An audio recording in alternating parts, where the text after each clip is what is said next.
So, um, so getting back to the self, I mean, so if you look at the self, like who are we ultimately, there's definitely a connection between who you think you are and where you think you came from. If you think you came just from blind forces of nature, then your existence is ultimately meaningless. You know, what do they say, dust to dust? If you just kind of were assembled blindly by material forces, then when you die, it's just those same forces just reabsorb you, and your life is ultimately meaningless. So, I mean, I was explaining this. I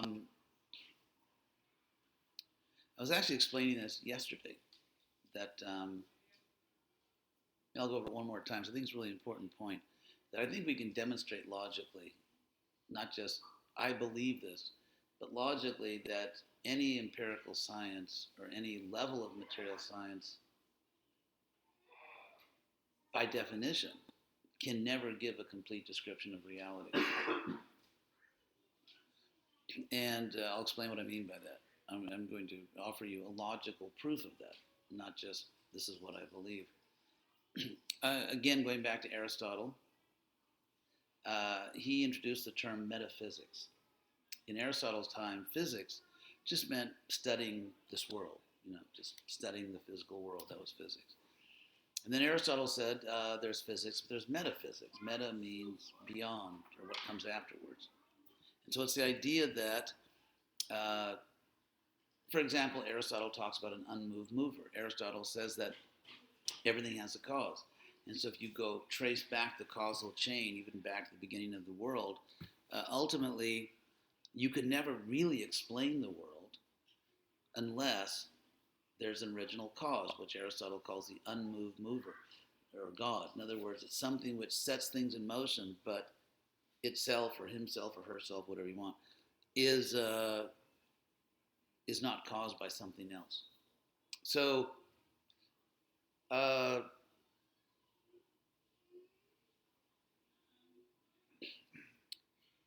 be that as it may, I think it's very easy to prove.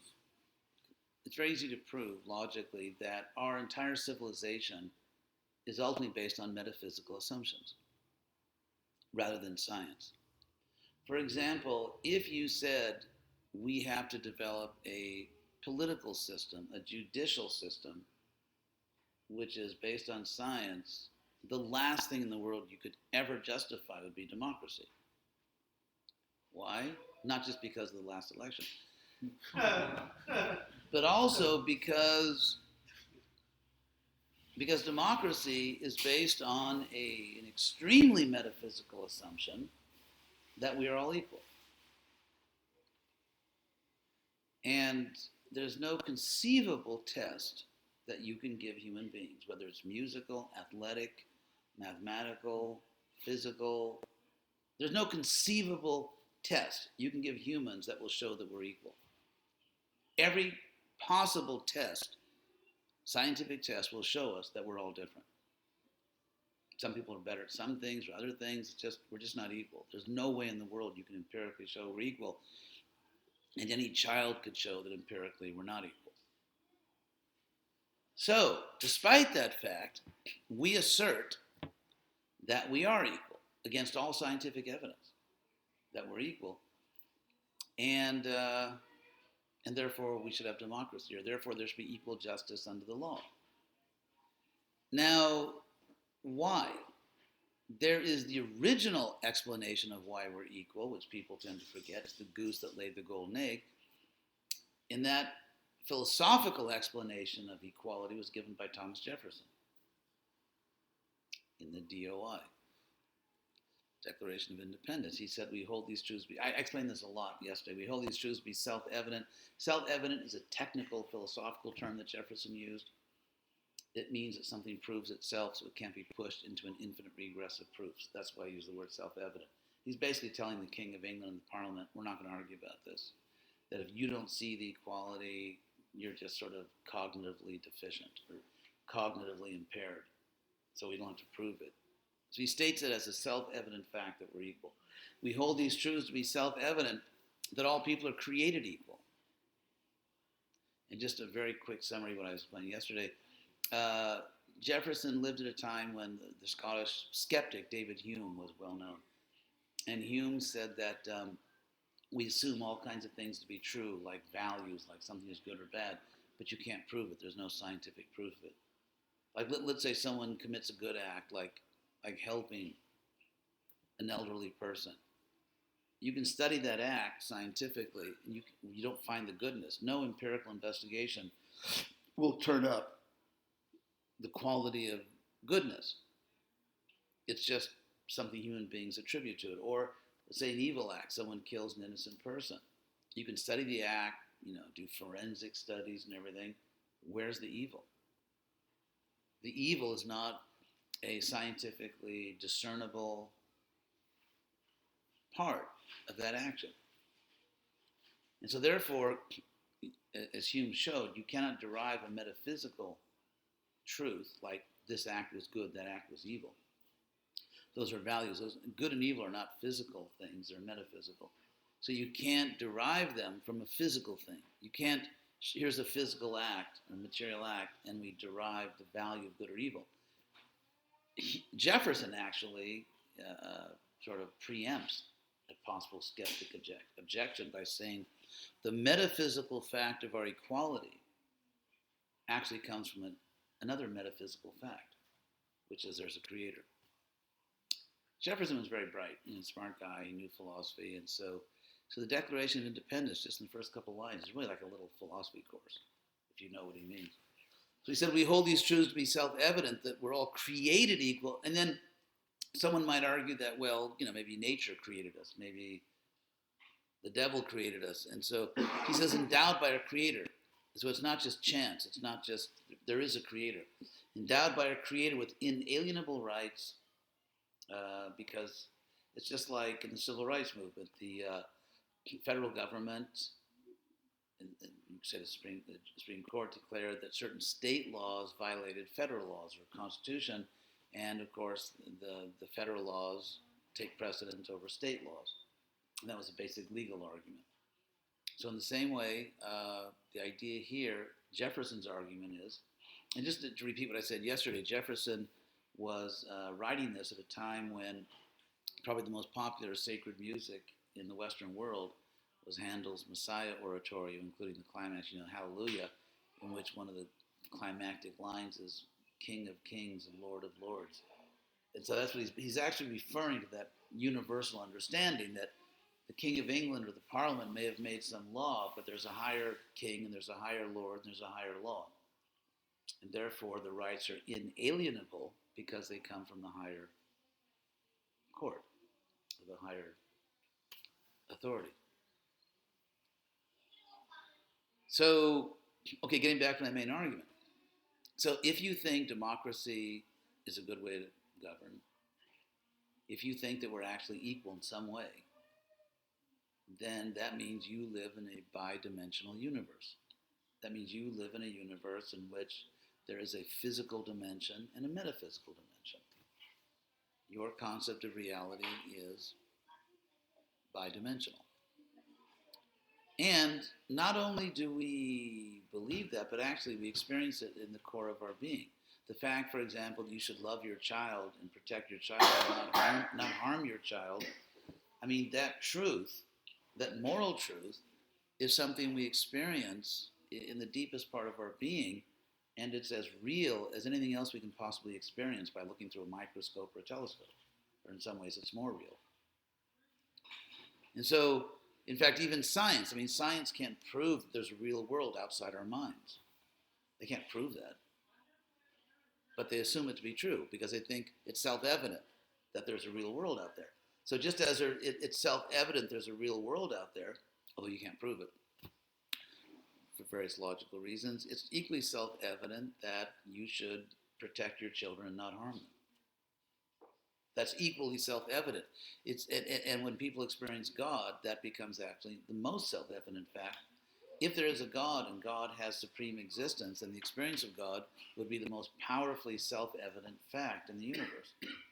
And so in that way, using the same logic that allows people to do science, we can claim that there are metaphysical truths in the world, And since the ground rules of empirical science don't allow them to talk about metaphysical things, no empirical science can ever give a complete description of reality. Very simple, isn't it? So, any questions on that? I mean, I've talked for a while. Let's take a break and probably eat a big pack of chocolate or something. Yes? Well, I guess somebody else had a question.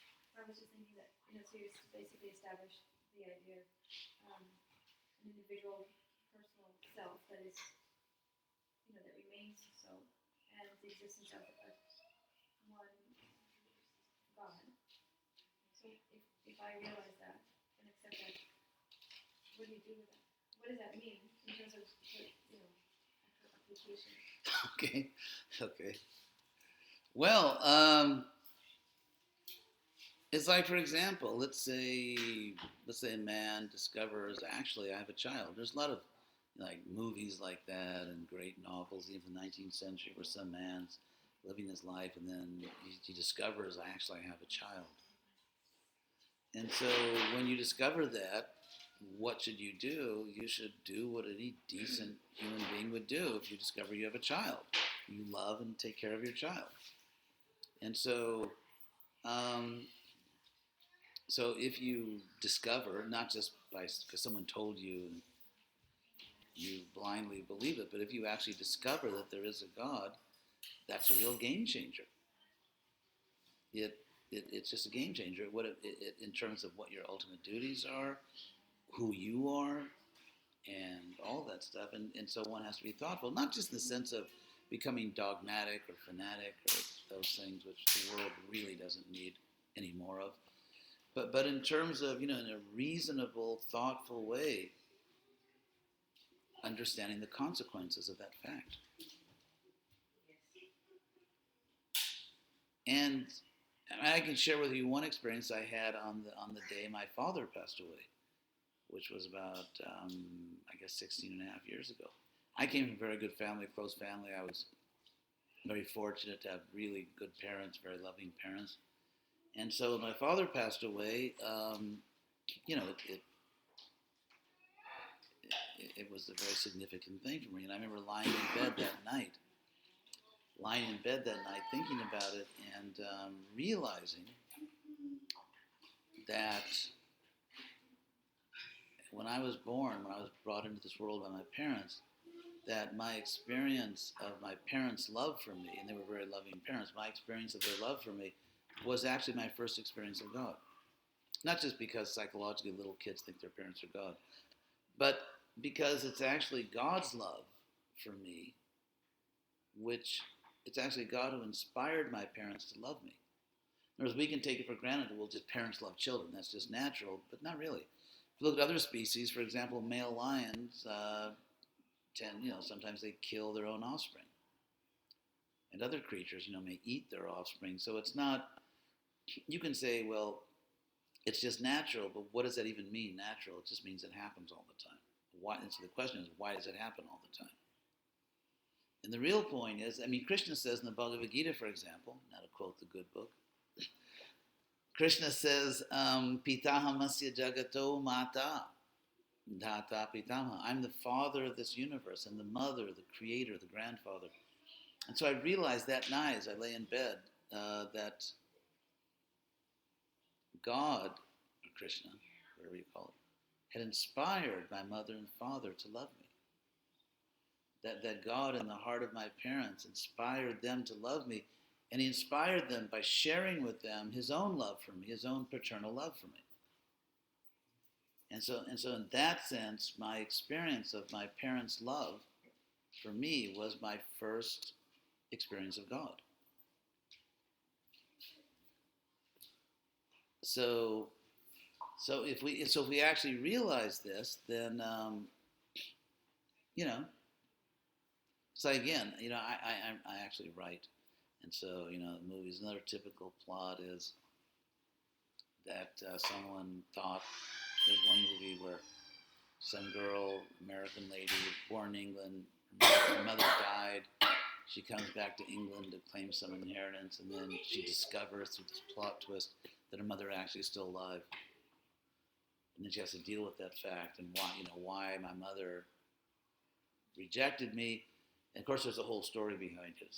She wasn't just a bad mother, but so when this actress or this girl in the story, keep you in the story, but not an actress, this lady, who's a very successful businesswoman in New York, and when she discovers her mother is still alive, and meets her mother, tracks her mother down, actually, it changes her life. I mean, you can't be a normal human being who thinks your mother is gone and then discover your mother is still alive and then actually find your mother. You can't do that and say, well, I guess life will be basically just as it always was. I mean, obviously that's going to change a lot of things. Emotionally, I mean, at every level, you're going to start a new life now.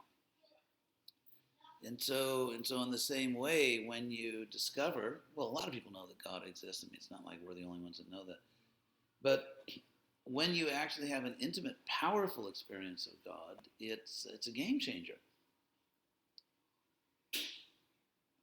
Because it's something, God is so great. If I just discovered, hey, I actually have a seventh cousin named Henry living in Pittsburgh, I never knew that.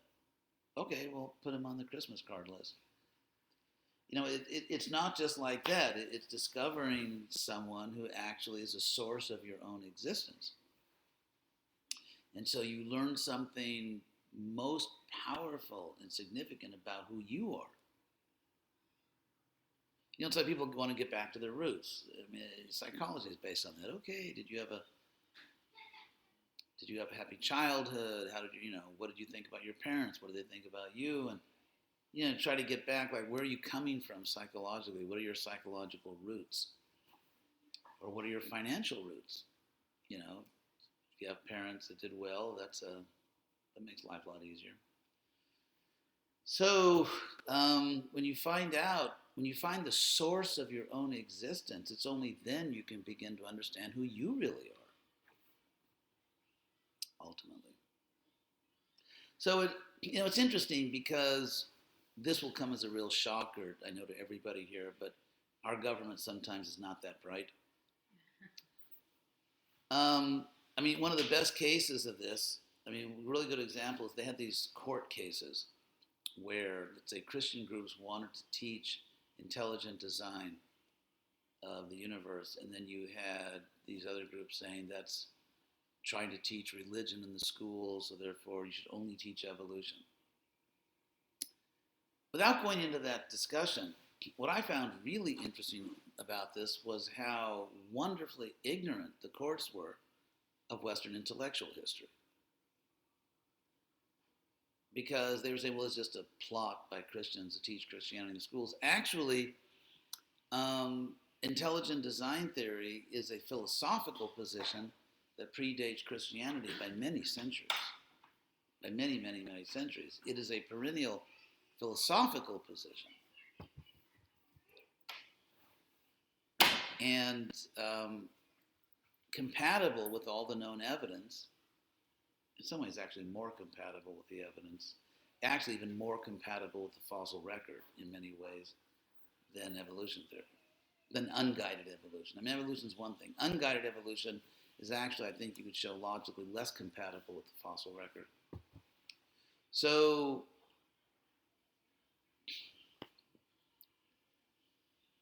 yeah, so that's been, since the beginning of time, it's just a very powerful idea. It's not about just trying to convert someone to this or that religion.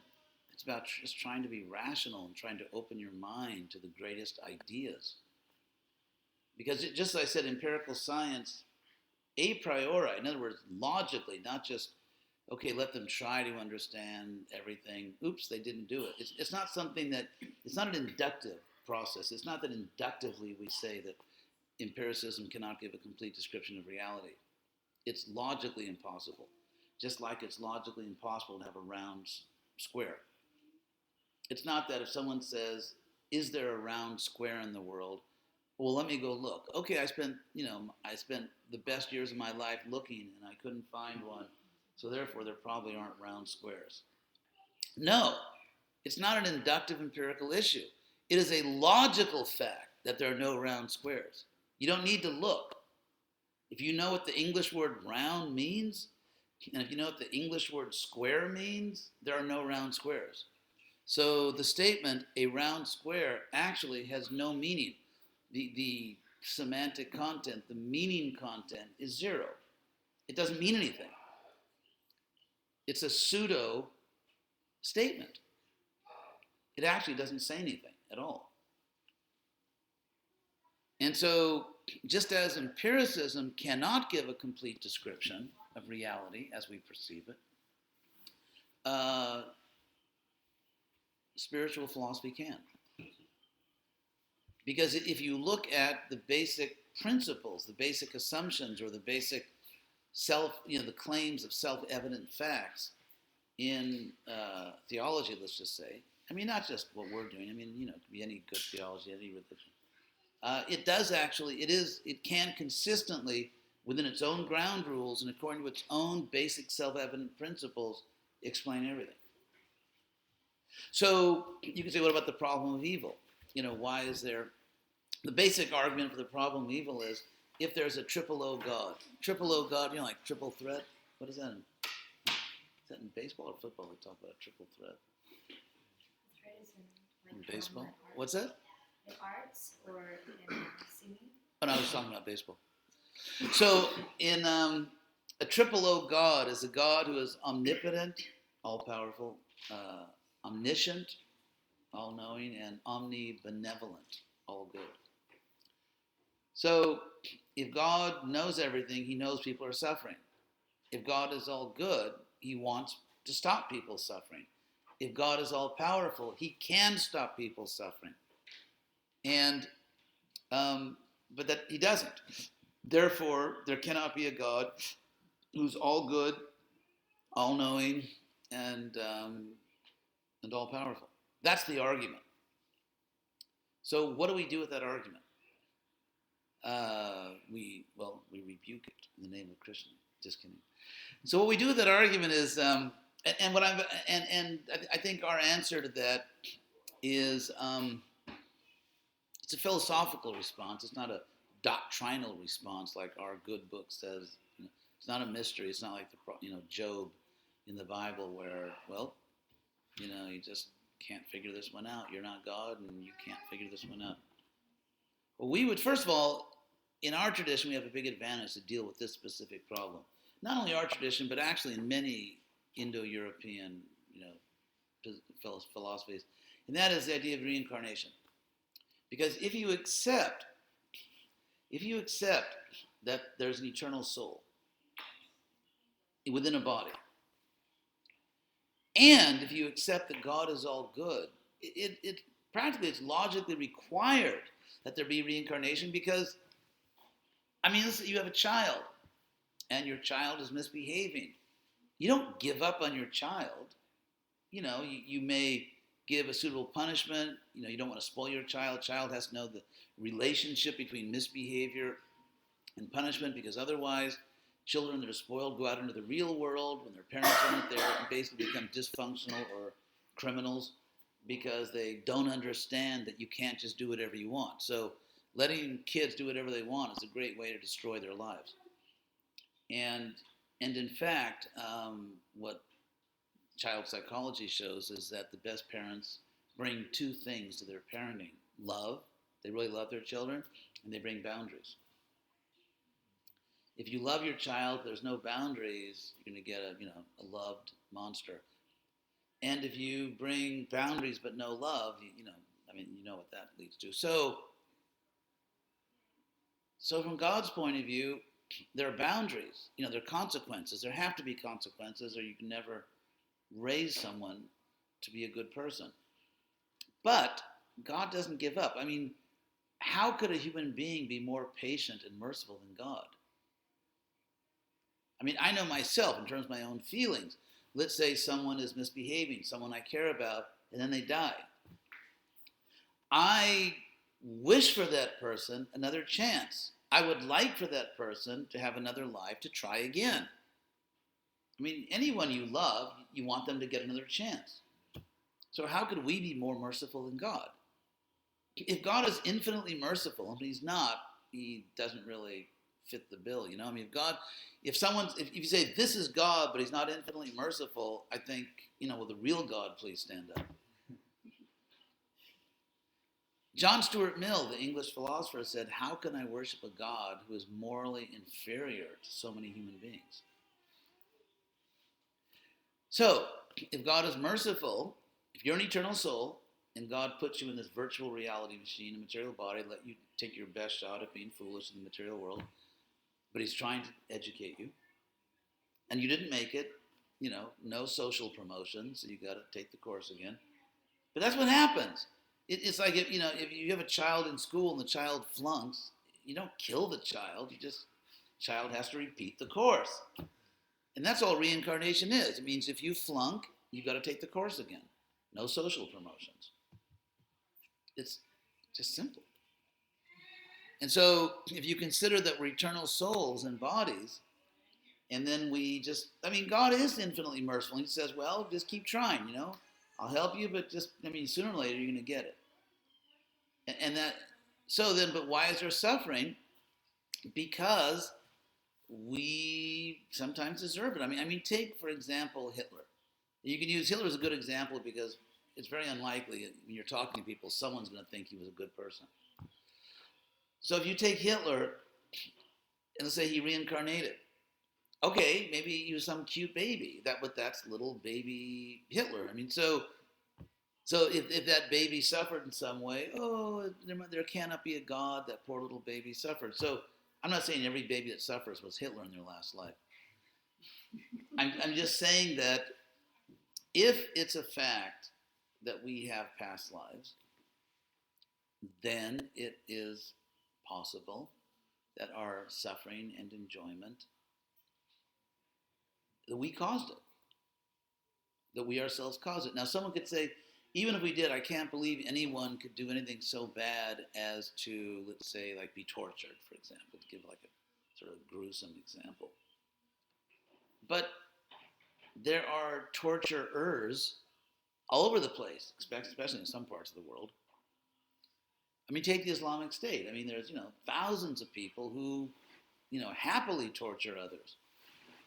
And so to say that human beings could never do anything to deserve that kind of punishment, well, it happens all the time. Then you could say, well, but still, how could God do that?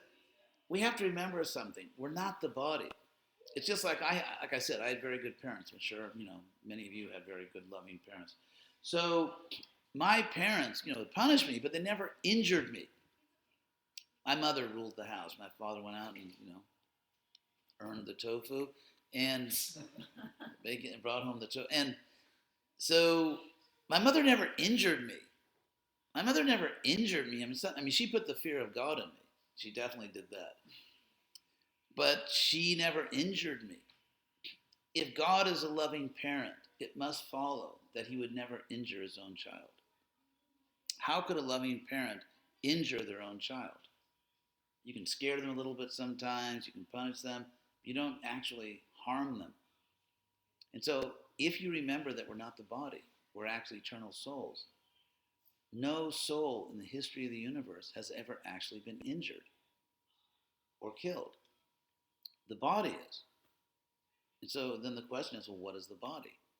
And as an old friend of mine who passed away, who was a great scientist actually, Sarvabhuta, he said that it's a virtual reality machine. It's a virtual reality machine.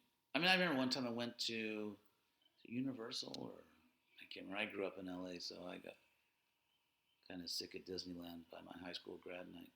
I was like, I can't take it anymore. But anyway, but now they have all kinds of new things they didn't have back then. So, but I remember we went on one rocket ride where, everyone knew it's a ride. It's a Disneyland ride. And at one point, you're about to crash into some planet, and everyone's ducking. Everyone's like screaming and ducking. It's like a virtual reality experience. So, and what I'm saying does not trivialize human suffering. It doesn't like, hey, you're not your body. So what if you just lost a dear one, or you just suffered some horrible accident? Forget about it, man. Grow up. You're not your body. That's not what I'm saying. people are attached to their body and they do suffer terribly because they falsely take themselves to be the body, and it's real suffering. I mean, even if suffering is based on a mistake, which this is, it's still real suffering. I mean, imagine, for example, someone that gets the terrible news that their child died in an automobile accident. The parents are grieving, and then they get another call. Whoops, sorry, wrong kid. Your child's here, safe, sound. I mean, there's also movies about like that. I can tell you every kind of movie. But anyway, so the fact is that when the parents believe they've lost their child, I mean, it's real suffering. They're really suffering, even though it's based on a mistake. So we're not trivializing human suffering. In fact, that's why Krishna says so often in the Bhagavad Gita, you cannot ultimately achieve love of God if you don't care about other souls. And you have statements also in the Bhagavatam like that, where, I mean, of course, Jesus said it very beautifully, love your neighbor as yourself. It's interesting. I mean, one thing I most admire about the teachings of Jesus, I have to say, is that he took all these laws. There was this huge corpus of Jewish law. And by the way, that's what they meant by saying you can't, achieve God by works. They didn't mean you don't have to do good things in the world. They meant you don't have to follow all these technical rules. But anyway, so, in all these different books of the Old Testament, there are all these laws, and they're very elaborate and complicated and technical. And then Jesus said that there's actually two laws.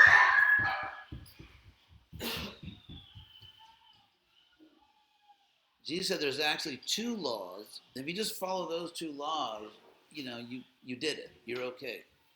And he didn't make these things up. He was actually quoting from the Old Testament. And he said, love God with all your heart, soul, and might. Love your neighbor as yourself. And if you think about it, that's a complete program.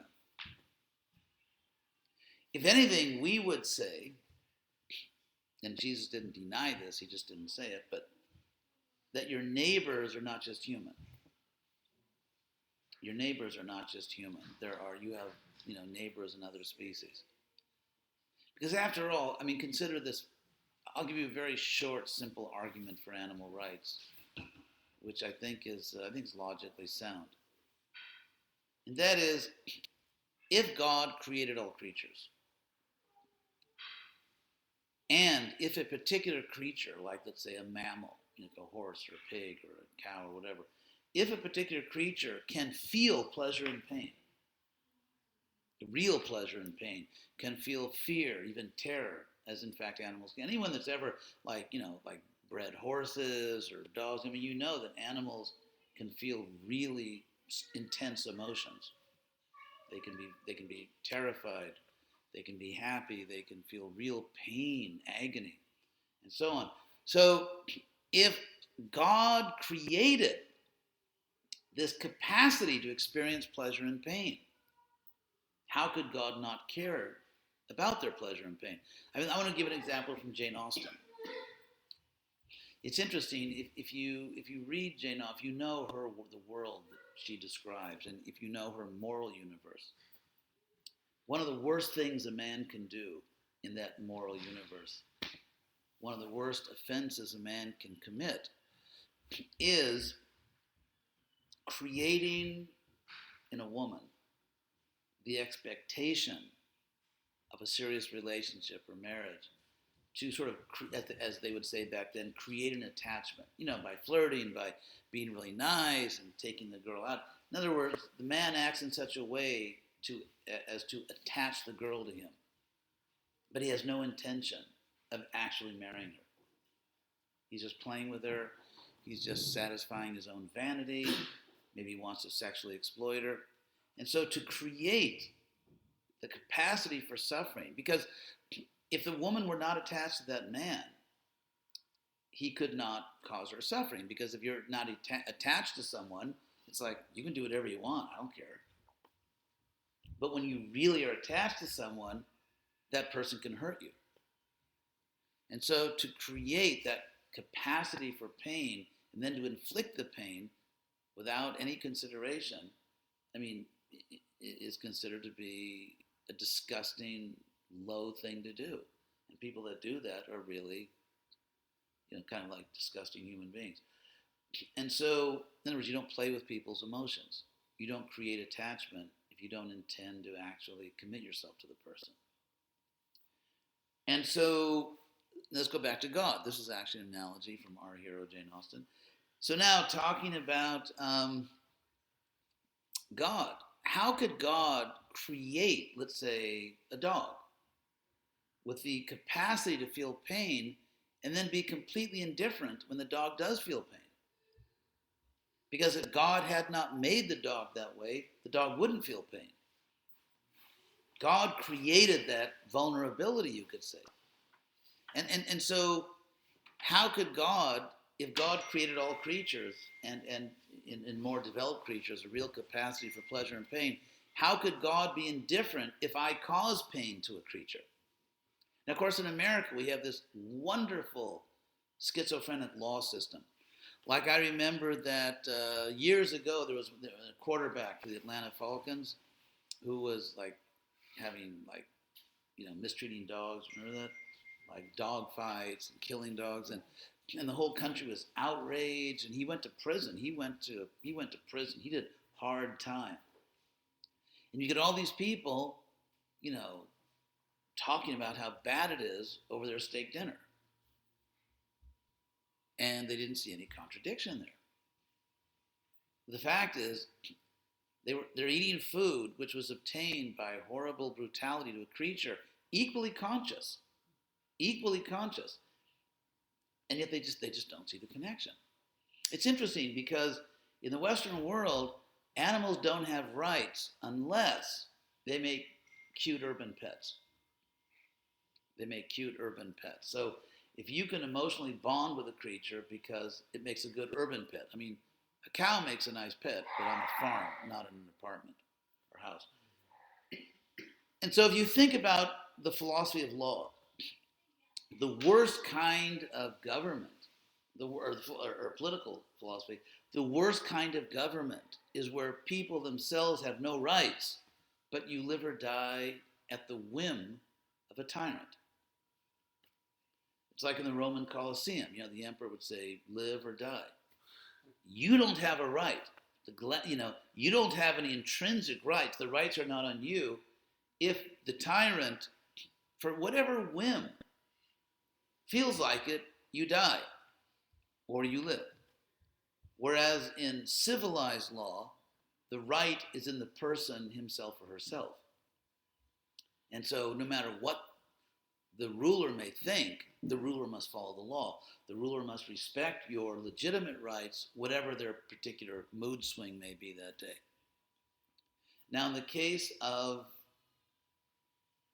American law toward non-humans, it's the bad kind of law, that a creature's rights emanate not from the fact that creature is conscious, can feel pain and fear and happiness, but it's just the whim of the lawmaker. It's just the whim of the lawmaker. We like dogs. Dogs have rights. We don't find cows to be so cute. They have no rights. Or horses. I mean, the French, this is kind of really disgusting, but they actually breed horses as meat. I mean, sorry, don't want to gross you out, but so therefore, why do animals have rights? Because God gave them the capacity to feel pleasure and pain, and therefore you are morally responsible for causing pain to any creature. If you cause pain unnecessarily, you unnecessarily cause pain, suffering to another creature, how can you not be responsible for that? I have to say, this is just me now. One thing which is just, I don't think I'll ever really understand, and that is you see people fishing. And when the fish comes out, it couldn't be more obvious, the fish is in agony. That's why they're squirming on the hook. I mean, they just got a hook through their mouth, and they're, desperately thrashing about, dying, and people, wow, that's a good, wholesome sport. I mean, to have such a, and it's very popular. It's a very popular sport all over the world. To have a sport which is so popular based on obvious agony is something which it's just kind of beyond me. I mean, it's just something I can't quite figure out because it's right there in front of your face. The agony, the suffering is right there in front of you, and you just don't see it. So to enjoy someone else's agony, to enjoy someone else's suffering, it's a very strange notion of happiness.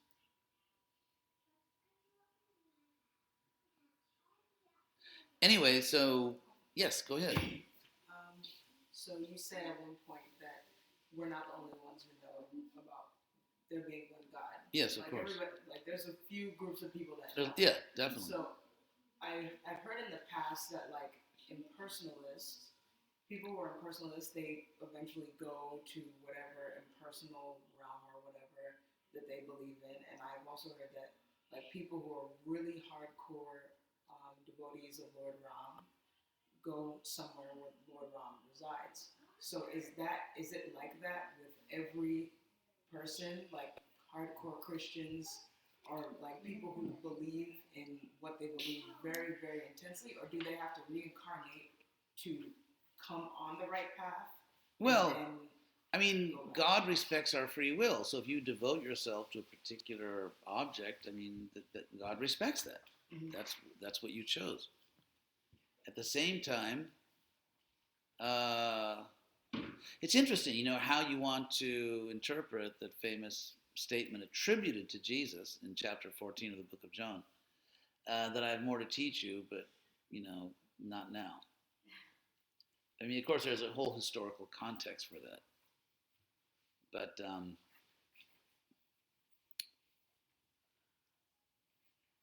yeah, I mean, God, I think we respect people's religious choices, and God respects people's religious choices. If someone thinks God wants me to, murder innocent people, I'd say I can't really call that real religion. I mean, so if someone is, in their own way trying to love God, trying to help other people, yeah, that's real, and we have to respect that. And I'm sure God respects that. At the same time, what our basic claim is, which some people will accept and some won't, obviously, is that we are offering advanced knowledge of God. Same God, it's not a different God. There are many people in the world worshiping God, and they're really worshiping God. We know that, and we respect that. We're simply saying, here's some advanced information about it.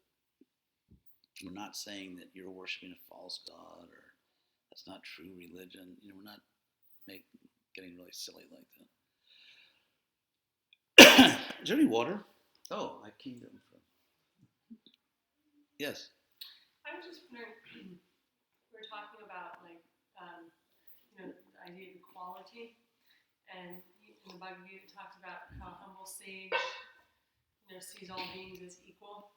Yeah. And so, is that something, that vision of seeing all creatures as equal, is that something you cultivate separately? Or is it just kind of fold itself into as you practice Krishna consciousness and your consciousness raises, then you start to just develop that vision? Or is it, because that's one question. And then the other question is about, because he's telling Arjuna that on the battlefield, and it seems to be better on the battlefield to be seeing differences and seeing everyone as equal. So. Okay. Well, first of all, Krishna compares the process of enlightenment to the sun, aditya vajnanam. And of course, a lot of philosophers, including Plato, have done this. But think of the sunrise. When the sun's rising, everything is illumined simultaneously and equally. If you're standing, let's say you're standing out somewhere, and the sun is rising as the day dawns, everything is illumined simultaneously and equally. Just the nature of the sunrise or the nature of the sun. And so the analogy here is that as we become enlightened, as we become God conscious, so to speak, we see ourselves as spiritual beings exactly to the same extent we see everybody else. You can't see yourself as a soul and not see other people as souls, because it's like the sunrise, you see everything. And so if someone claims to be spiritual but just is not nice to other people, that's, you know, sort of typical hypocrisy. So, yeah, so it all comes at once. When Krishna talks about differences, it's because some lifestyles, some behaviors, certain attitudes are more conducive than others to enlightenment. For example, everyone is a soul. Everyone is equally and eternally part of God, a soul. And yet, if a soul within a body is acting cruelly and another soul is acting mercifully, obviously cruelty and mercy have very different effects in the world. A person that acts cruelly is really taking themselves far away from real knowledge and real life. Whereas the person acting kindly or mercifully is advancing toward self-understanding, understanding oneself as a spiritual being. So our ultimate identities are all equal, but our behaviors are different.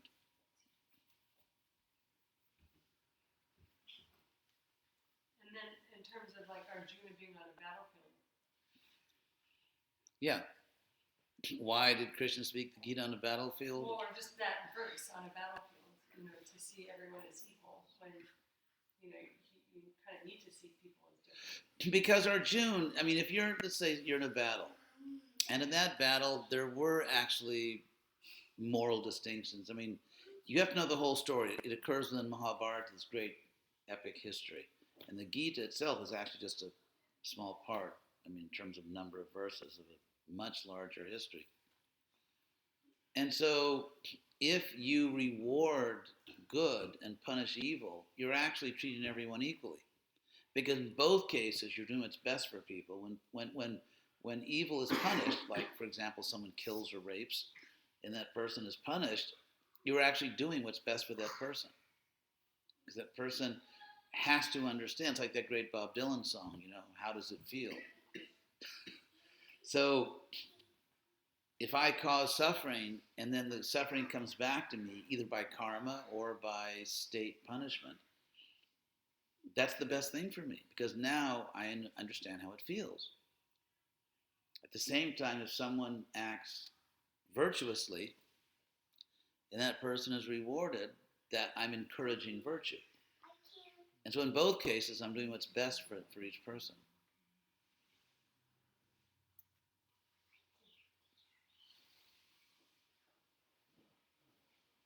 Anything else? Stump the Swami? Yes. Kind of a follow-up on maybe to a little bit into Lega's question. As far as practical advice for where a philosophical monotheist meets a tribal monotheist, I'm kind of thinking now, in school, I'm there, let's say I'm a philosophical monotheist, so I get devotee, right? I'm seeing a Christian, they're worshiping Krishna, right, as far as I'm concerned, in a different way, they have less knowledge, and I would feel, and I have, right, that like, hey, let me go talk to this person. We have something in common. We have some sentiments and things, whereas maybe somebody who don't believe in God at all, whatever. But from their perspective, right? Like you said, right? To be fair to Christians, the latest Pew study, and that's like the main survey institute that studies religion. 2/3 of Christians in America, of any type, the Protestant, Catholic, whatever, believe that people in other religions can go to heaven. And so the image of Christians as being fanatical is actually not accurate at this point in time. There are certain high-profile preachers that may be fanatical or this or that, but in terms of 2/3 of all Christians in America, they're not fanatical, and so we have to respect that. But if we are Also, I have to say, because I mean, just to be honest, that I think it's obvious that there's some Christians who are just nicer people than some devotees you meet. I mean, let's be honest here. And I know when I was I spent a year writing in a beautiful college town, North Carolina, Davidson, North Carolina, and I sort of became sort of friends with the local. He was an Episcopalian minister, young guy, and he also taught Bible classes at the college, very prestigious little college. And so we were talking. He was a good guy. I mean, he wasn't fanatical at all. He was sincere. He was doing good work in the world. He's a nice guy, a nice family. And so, we have to give credit where credit's due. There's a lot of good people out there in many traditions. And it's not that because frankly, I mean, everyone should know by now. It's not because someone chants Hare Krishna, they're a better person than someone, let's say, that's worshiping Jesus. I mean, we know there's a lot of examples where that's not the case. So we should, in the real world. So we should just be respectful to everyone, appreciate the good things that good people are doing, and try to humbly present this advanced knowledge the best we can.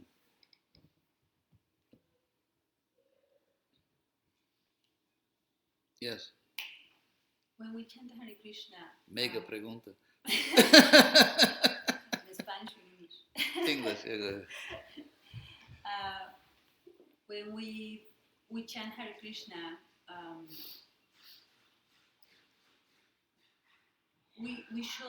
we should work in internal in ourselves to be a better person, to get better qualities, and all the chanting just is automatically do that. It automatically is cleaning the heart, and you will become a good person. Yeah, you could actually leave it like a little tape running, chanting Hare Krishna to go to sleep and wake up virtuous. No, actually, what Rupa Goswami says in the Bhakti Upadeshamrita is that if you think that the results of spiritual practice just are automatic, that will destroy your devotion. So, yeah, I mean, it's sincerity. It's our sincerity. It's our earnest desire to be better persons, and then God reciprocates with that. God helps those. Sometimes, the devotee says, "Oh, just chant Hare Krishna," Well, I would add, just maybe chant God's names very sincerely with a very heartfelt desire to be a better person, and that's what you need to do. So if we're talking about taking God's name with great sincerity and real desire to be a better person, then that will do it. Mm-hmm. Not just mumbling. Yeah. As Hridayananda always says, "Nick, snick, giri, giri." Not just. Yes. But is there some automatic benefit derived? I think not nearly as much as we imagine. There was the idea that, we call agyata sukriti, or even just like, okay, I'm chanting Hare Krishna, I'm really just mumbling my way through it, and I'm thinking about my shopping list, but at least I chant Hare Krishna.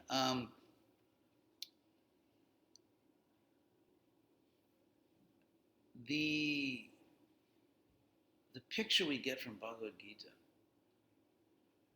is that Krishna is speaking as a rational, fair-minded, reasonable deity, giving cogent arguments and instructions to Arjuna and expecting him to respond appropriately. So, that's the picture we get.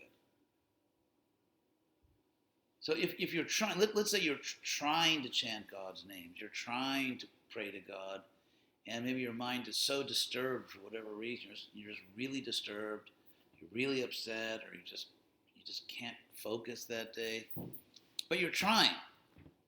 So it's like they always say in yoga classes, don't worry about how far the person next to you can stretch. just do the best you can. So, isn't it? Yeah. So, if you're trying to chant Hare Krishna sincerely, you're really putting your heart into it, it's just that day or that week or at this point in your life it doesn't come out so well. But you're trying. It's the trying. It's just like, think about a physical workout. You may be lifting, 100 pounds or 3 pounds, but it's the fact that you're really trying. You're doing the best you can. You're working out. Because, people are in different conditions. For some people, they may have some disability, maybe recover from an accident, or whatever it may be. For them, just to lift up 10 pounds may be an incredible accomplishment. And for someone else, maybe it's lifting up, 200 pounds. So it's not just the number. It's how hard you tried, how sincere you are. And so I may look at your life and say, well, why don't you do this? Why don't you do that? But it may be that you're really sincere. You're really doing your best. You can't ask more of somebody. It's like a parent with a child, teacher with a student. If you see the person you're responsible for is actually doing their best, whatever their best looks like, you have to accept that because they're trying their best. So I think it's about sincerely trying, however it comes out. Yes. So, like, if we're really trying to chant the holy name and everything, isn't it even if we're chanting and we're not seeing like miraculous results, like it's a miracle or anything, isn't it a non-opera not to think of the holy name in that way, regardless? You just do your best. You just do your best. Logically, how can you do more than your best? It's like, what would that even look like? Your best means your best. Doesn't matter what it looks like, you did your best. So, I'd like to thank you all for your questions. Oh, should I do the infomercial? Oh, and Richie, where are the books? Here's one. Hi, my name is H.D.Goswami.